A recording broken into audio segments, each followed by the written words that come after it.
Live for your dreams. Life will happen anyway. If you're not living for your dream, what are you even doing? You're just breathing. And life is too beautiful to just spend on breathing. Everybody has a dream. And I refuse to believe somebody who say that I just wanted to be born, become a product of this society, which puts you through a structure, a factory. Like you are sent to a school, you are sent to a college, and then you are sent for a job that maybe you never wanted.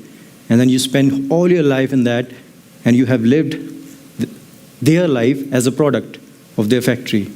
I don't believe that. I think life is so much more. And for any soul that has, a heartbeat, there is a dream. Like I have written a Hindi couplet on that. कि ख्वाहिशें उनकी भी जिंदा हैं जो कभी उनका जिक्र तक नहीं करते. So nobody is there without a dream beating in his or her heart. But they won't share it. They won't tell it. Why? Because we judge people. We judge them that, this is mad. Parents, bound their kids, that they put a cage on them and they think the cage is love. But is it really love? When you stop a bird from flying and the bird is there, you feed the bird, you sing something to her, and then you think the bird is happy. But the bird is not supposed to be there. And that's what freedom is. Freedom to fail. Freedom to fall. Freedom to just, mess up. Become a loser. So the freedom is in that. And unless you have that freedom to become a loser, you can't have a dream. So who are the people who live their dream? I say very few people. Like, a very small percentage of people are successful who are living their dream. And what separates them? Is that their sign? The scorpions can do that? No. They have one thing in common. That is, they don't wait for anybody, to guide them, to groom them, to give them a platform.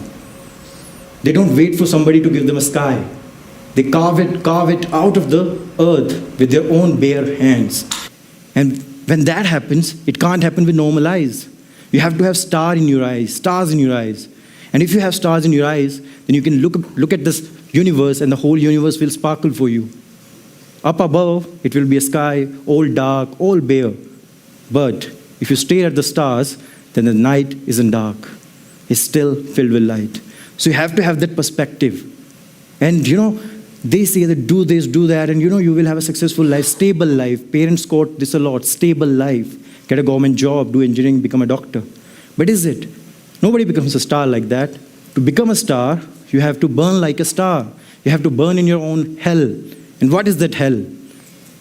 Am I asking you to set yourself on fire or something so that you can sue me in court? No. Am I asking you to get married and experience hell? Okay, sorry, ouch, that would have hurt somebody. So let's get serious. No, it doesn't. It means that everybody has their own struggle, their own life. And then they have to fight it all alone. Nobody's going to support you, come and take you to your dreams. Okay? That hero on a horse, with shining armor, he never comes, or she never comes. She definitely never comes. I can tell you from the personal experience. You have to fight your own fight. All right?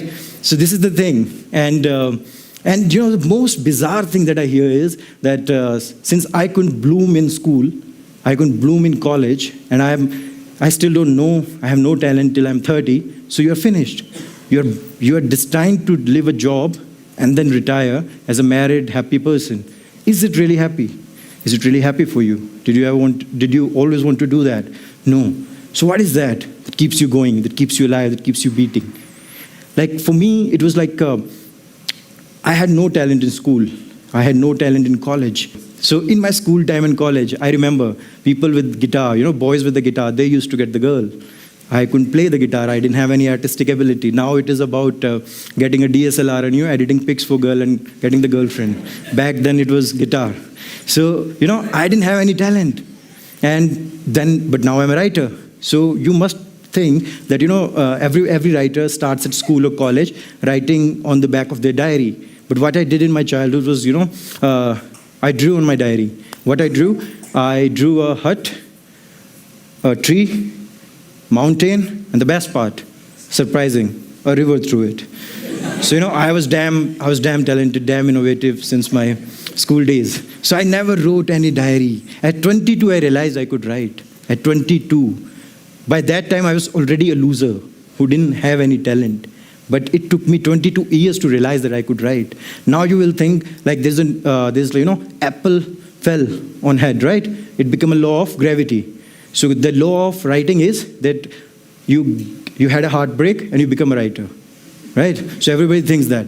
But the beauty about doing engineering is that you're safe. You can't get a heartbreak because you're not getting a girlfriend. So I never became a writer just because I had a heartbreak. What made me write? I didn't know. I had the talent, inborn talent, but it was sleeping like I am sleeping all the time. So it was sleeping. At 22, it woke up, and something somewhere will wake up in you. If you're a housewife, maybe you're not even doing a job. Maybe someday something will click. Maybe you will watch a cooking show or something. I'm not stereotyping that you can become a cook only. You can do any damn thing that you want to do. But it can happen at your 30s, your 40s, your 50s, 60s. Damn, it can happen at 90 years of age. You can start writing at 90 and write a beautiful, wonderful book. And you will live through the history as a writer of that lovely, beautiful book of 90-year-old. So it's never too late to start a new journey, start a new career, start a new dream. People push you into that your life has gone, that phase is over, you can't try this or try that. But it's all excuses. The most bizarre thing, the worst enemy is excuses. Okay? And I don't want you to give excuses for it. Let me talk about an excuse here. I can say that I'm a writer. Okay? So I write in English. I have written around 9,000 posts on my writing page, and I have around 2.4 million followers on that. So with that kind of thing, the English people read me. So grapes are sour when Indians read it. So when English people read it, you're like, my poetry in English is read by English people. So now they read it. Now when you are a writer, let's say you want to be something of that sort, what you will think? You will think, okay, Rahul is a writer, he writes in English and all, so he must be well-groomed. He must be having education in a convent school, an elite college or something, and exposure to intellectual discourse or, books and literature. This is the excuse that you will give yourself, that I can't be that guy because I wasn't given these things. And you will live with that excuse that, okay, Rahul was lucky, I am not lucky, so I will live like this. He was lucky, let him be. Okay? But this is not true. Let me tell you the truth. I studied at a government school. Okay? Till 10th, I had all subjects in English. Oh, in Hindi, sorry. So in Hindi. Now I speak in English, so I'm like, okay, make everything English. But it was all Hindi. And I was there on the mat, sitting. So talk about elite education. But then I went to college and everything changed. I got exposure to intellectual discourse. I got, exposure to literature. I did my engineering.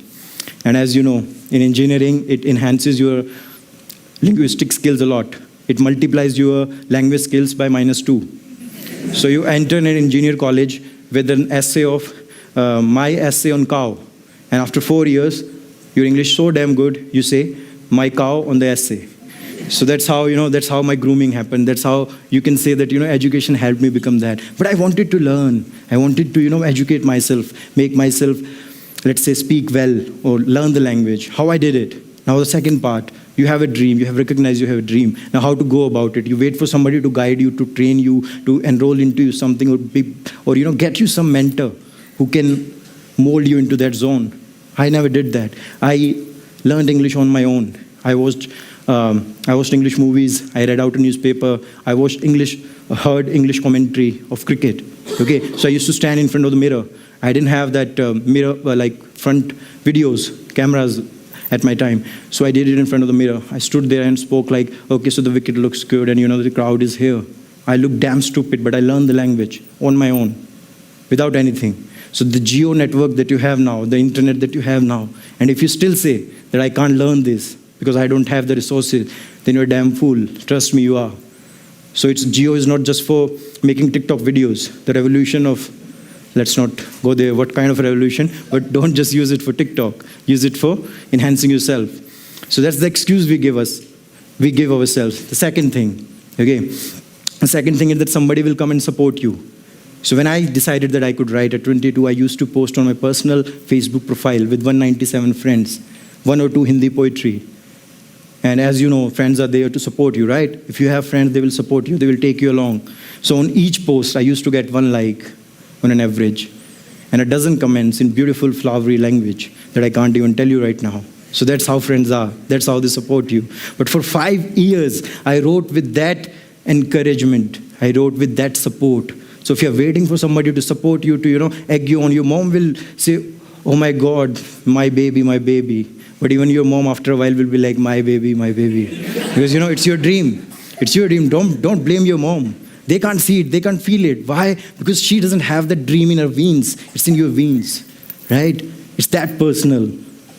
It's that personal. It's that intimate. The dream is in your veins. It's not in somebody's veins. Even if it's your father, it's your mother, your sister, your brother, and especially your baby.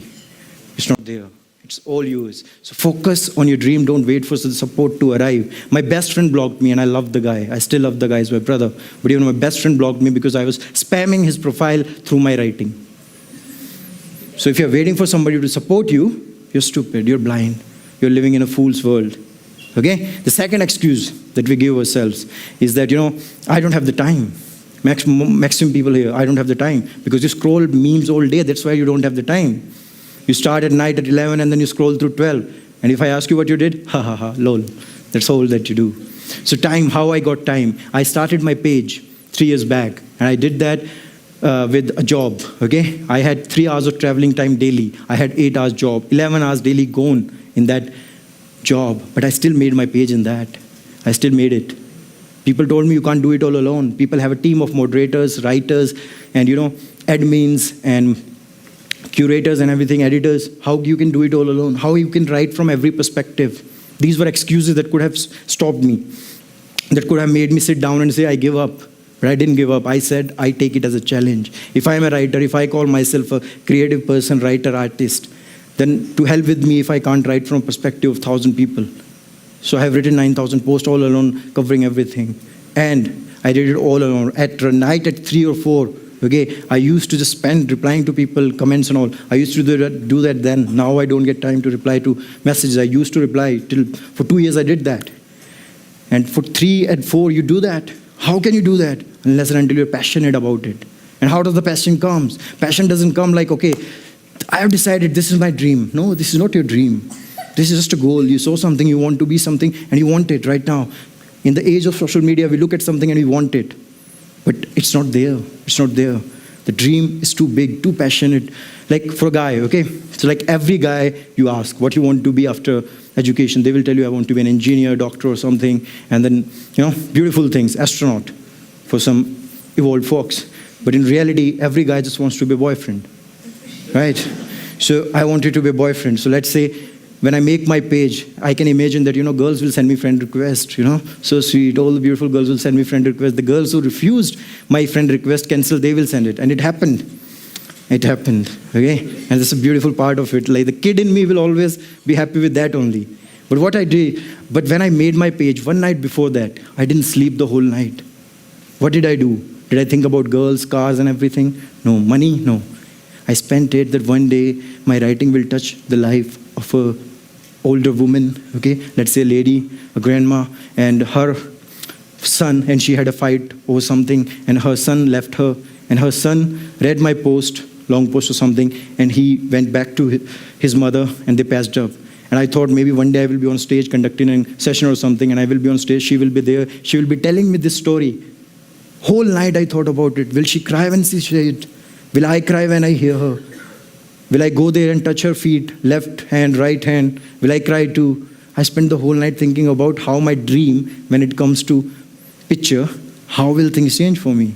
And unless and until your dream has that purity about it, not superficial money and everything. Unless and until it has that purity about it, it's not a dream. It's just a want, it's just a need. It's just like a crush you have daily. Dream is like a school love. It stays with you. It stays with you even if she, shook your hand. The hand stays touched till the next day. If you take a bath, some people don't. So, yeah. So let's go about that. So, how does it happen? Okay, for me, do I look like a poet? I never looked like a poet. So people try to put you in. People still don't believe I can write such deep, full things because I don't look like a poet. I stay like a, let's say, wannabe rock star. If I say rock star, you'll say I'm praising myself. But what keeps you safe, what keeps you going is your arrogance. And I'm using arrogance because people accuse you of being arrogant when you have self-confidence, when you have self-belief. So to kill the argument, when you want to do something and people criticize you, people pull you down, you take a stand, you say, I want to do it, I will do it, I know my potential. People will say you are arrogant. And you will say, no, I am not arrogant. I have confidence, please let me be. Don't do that because they won't understand. You say I am arrogant.